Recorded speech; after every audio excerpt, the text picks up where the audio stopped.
Jailer ने कड़क आवाज में पूछा, तुम्हारी तो कुछ ही घंटों में फांसी है, आखिरी इच्छा क्या है?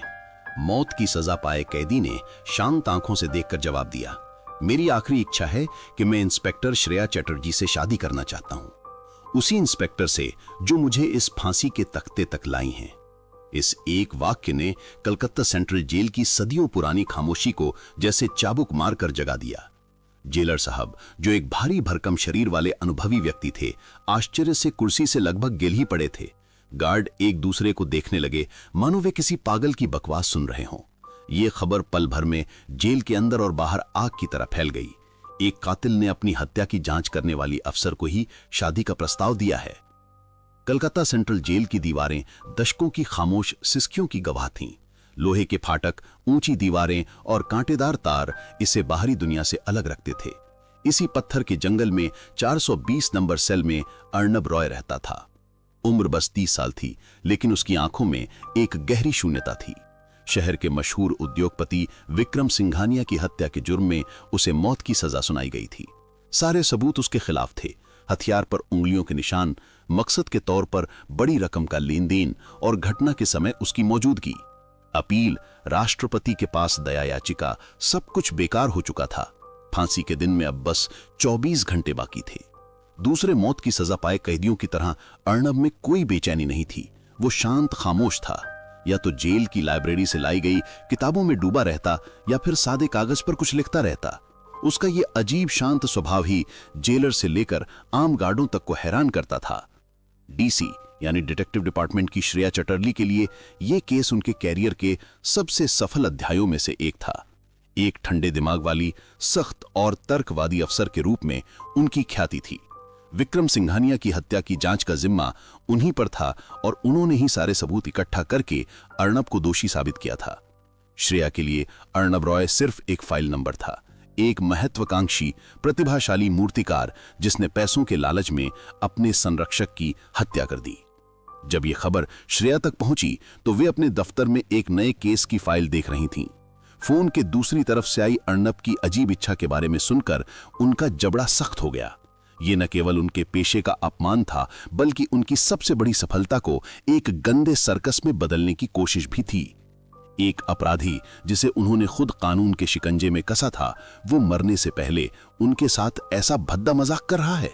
असंभव। इस तमाशे का कोई मतलब नहीं है, मैं नहीं जा रही। श्रेया ने फोन लगभग पटक ही दिया था, लेकिन आधे घंटे के भीतर ही गृह मंत्रालय से फोन आ गया।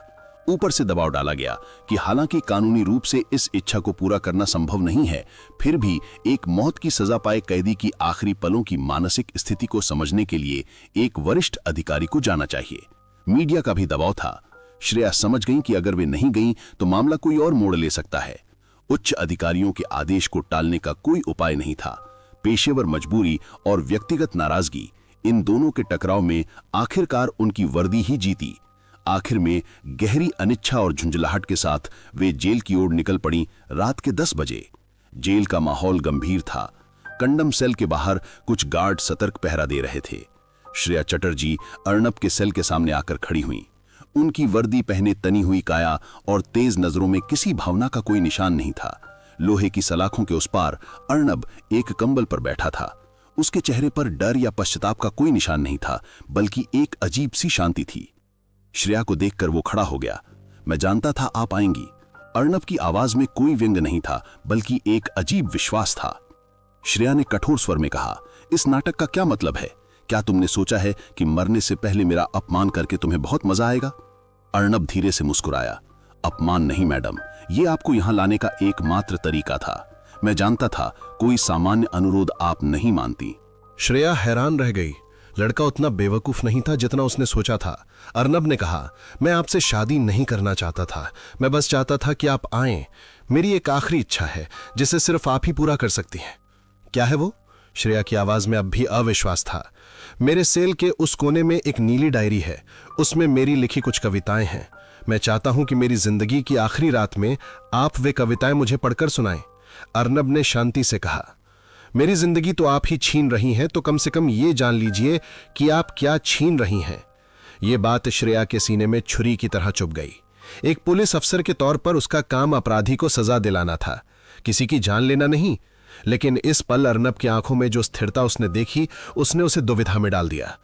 उसे 5 साल पुराना एक केस याद आ गया, जहां उसकी जांच के आधार पर एक निर्दोष व्यक्ति को सजा मिली थी। बाद में असली अपराधी के पकड़े जाने पर वो आदमी रिहा तो हो गया, लेकिन उस गलती का अपराध बोध श्रेया आज भी ढोती है।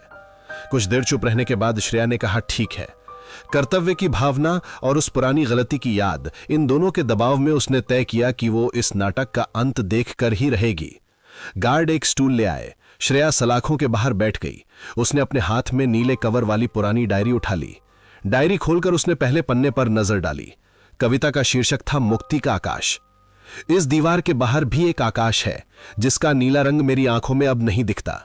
श्रेया पढ़ती रही, एक के बाद एक कविता। कविताओं में बचपन के तालाब का किनारा, पहली बारिश की महक, मां के हाथ के स्पर्श जैसी सरल यादें थीं। साथ ही एक कलाकार की अकेली रातों की तड़प, पत्थर की मूर्तियों में जान ढूंढने की आकुति भी थी। श्रेया को लग रहा था जैसे वो किसी अपराधी की डायरी नहीं, बल्कि एक कलाकार की घायल आत्मा का आईना देख रही है। उसका फौलादी कवच धीरे धीरे पिघलने लगा था। क्या ये शब्द किसी कातिल के लिखे हो सकते हैं? जो इंसान इतनी सूक्ष्म भावनाओं के साथ लिखता है, वो कैसे ठंडे दिमाग से किसी की हत्या कर सकता है? घंटे बीतते गए। जेल की खामोश रात में श्रेया की आवाज और कविताओं की पंक्तियां एक दूसरे में घुल मिल रही थीं। आधी रात को वो एक कविता पर आकर रुकी। कविता का शीर्षक था मुक्ति का गवाह। कविता एक दोस्त के विश्वासघात के बारे में थी। पढ़ते पढ़ते श्रेया ने अचानक देखा कि कविता की कुछ पंक्तियों के पहले अक्षर कुछ अलग तरीके से लिखे गए हैं, जैसे उन पर कलम 2 बार चलाई गई हो। पहले तो उसने ध्यान नहीं दिया, लेकिन अगली कुछ कविताओं में भी उसने वही चीज देखी। उसका तेज जासूसी दिमाग सतर्क हो गया। उसने कागज को रोशनी के सामने रखकर अक्षरों को मिलाने की कोशिश की। पहली कविता की कुछ पंक्तियों के पहले अक्षर थे सवेरे जीवित बरसात। दूसरी कविता की कुछ पंक्तियों के पहले अक्षर दानव का संग। तीसरी कविता में पुरानी रात का लंगर, गोधूली दानव का मंत्र। श्रेया का दिल धक से रह गया। अक्षरों को एक साथ रखने पर साफ हो गया, संजीव दास, पुराना गोदाम। ये नाम उसे याद था। संजीव दास विक्रम सिंघानिया का बिजनेस पार्टनर था। हत्या के कुछ दिनों के बाद से ही वो लापता था। पुलिस उसे गवाह के तौर पर ढूंढ रही थी, लेकिन वो नहीं मिला। सबने मान लिया था कि वो डर के मारे भाग गया है। श्रेया समझ गई कि अर्नब अपनी कविताओं के जरिए हताश होकर कुछ बताने की कोशिश कर रहा है। ये उसका आखिरी सहारा, आखिरी बयान था। वो तेजी से पन्ने पलटने लगी। एक कविता के अंत में पेंसिल से बहुत हल्के अक्षरों में लिखा था, नंबर 17 ओल्ड हेस्टिंग्स रोड, गोदाम नंबर 4। फांसी में अब बस 3 घंटे बाकी थे। श्रेया का दिमाग काम करने लगा। अपनी जांच पर उसका विश्वास डगमगा गया। क्या यह गलत सोच रही है, या एक निर्दोष इंसान को फांसी पर चढ़ाया जा रहा है? अगर उसका अनुमान सच है, तो उसके खुद के जुटाए हुए सबूत एक बहुत बड़ा झूठ थे। उसके अहंकार और कर्तव्य के बीच एक जबरदस्त लड़ाई शुरू हो गई। अंत में उसकी अंतरात्मा की ही जीत हुई। उसने तुरंत लाल बाजार में अपने सबसे भरोसेमंद सहकर्मी इंस्पेक्टर बोस को फोन किया। बोस, मुझे तुरंत एक टीम चाहिए। 17 नंबर ओल्ड हेस्टिंग्स रोड के 4 नंबर गोदाम पर छापा मारना है। अभी। कोई सवाल नहीं, बस जाओ।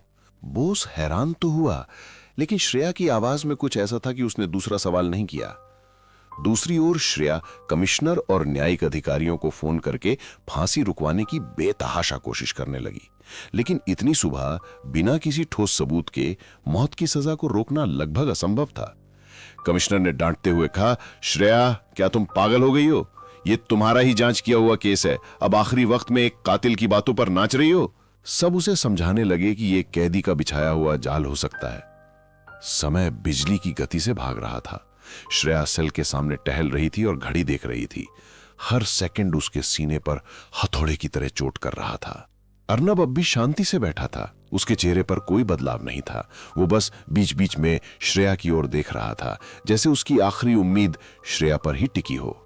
फांसी का तय समय सुबह 5 बजे था। जब घड़ी की सुई 4:45 पर पहुंची तो श्रेया का फोन बजा। दूसरी तरफ बोस की उत्तेजित आवाज थी, मैडम, आप सही थी। गोदाम के अंदर एक गुप्त तहखाने से हमने संजीव दास को गिरफ्तार कर लिया है। वो भागने की कोशिश कर रहा था। यहां विक्रम सिंघानिया की हत्या में इस्तेमाल हुआ हथियार, उसके खून लगे कपड़े और कुछ व्यावसायिक धोखाधड़ी के कागजात मिले हैं। संजीव ने सब कबूल कर लिया है। कारोबारी दुश्मनी के चलते उसी ने सिंघानिया को मारकर सारा इल्जाम अर्नब पर डाल दिया था। यहां तक कि उसने अर्नब के स्टूडियो से चुराए गए मूर्ति कला के औजार से हथियार पर उसके उंगलियों के निशान भी नकली बनाए थे। श्रेया के शरीर से जैसे एक बड़ा बोझ उतर गया। वो भागकर जेलर साहब के कमरे में गई और फोन का स्पीकर ऑन कर दिया। खबर सुनकर जेल के सभी लोग सन्न रह गए। तुरंत लाल फोन उठाकर फांसी की प्रक्रिया रोकने का आदेश दिया गया। जेल की घड़ी में तब 4:52 हुए थे। कुछ हफ्ते बाद अर्नब रॉय सभी आरोपों से बाइज्जत बरी हो गया। जेल का लोहे का फाटक जब उसके लिए आखिरी बार खुला तो सुबह की नर्म रोशनी उसके चेहरे पर पड़ रही थी। बाहर अनगिनत पत्रकारों की भीड़ थी, लेकिन अर्नब किसी को नहीं ढूंढ रहा था। उसकी आंखें सिर्फ एक इंसान को तलाश रही थीं। भीड़ के एक कोने में सादे कपड़ों में इंस्पेक्टर श्रेया चैटर्जी खड़ी थीं। उनके हाथ में वही नीले कवर वाली डायरी थी। उनकी नजरें मिली, कोई बात नहीं हुई। अर्नब की आंखों में रिहाई की खुशी थी और श्रेया की आंखों में एक गलती का प्रायश्चित करने का सुकून। उस खामोश नजर में कृतज्ञता, सम्मान और एक नए रिश्ते का अनकहा वादा था। अर्नब श्रेया की ओर बढ़ा। उसके हाथ में कविताओं की डायरी लौटाते हुए श्रेया ने सिर्फ इतना कहा, आपकी कविता का अंत बहुत सुंदर है। अर्नब धीरे से मुस्कुराया और बोला, लेकिन कहानी तो अभी खत्म नहीं हुई है इंस्पेक्टर। श्रेया हल्की सी मुस्कुराई, तो फिर बाकी कहानी सुनने का इंतजार रहेगा? अर्नब ने डायरी हाथ में लेते हुए कहा, तो मेरा शादी का प्रस्ताव आपने अभी तक खारिज नहीं किया? श्रेया का चेहरा पल भर में लाल हो गया। उसने सख्त नजरों से देखने की कोशिश की, लेकिन कर नहीं पाई। धीरे से मुस्कुराकर उसने अपना चेहरा दूसरी ओर घुमा लिया। चारों ओर के शोरगुल के बीच दो इंसान एक नई सुबह की ओर देख रहे थे। एक ऐसी सुबह की रोशनी में जिसमें किसी दीवार या सलाखों की परछाई नहीं थी। था तो बस एक मुक्ति का आकाश।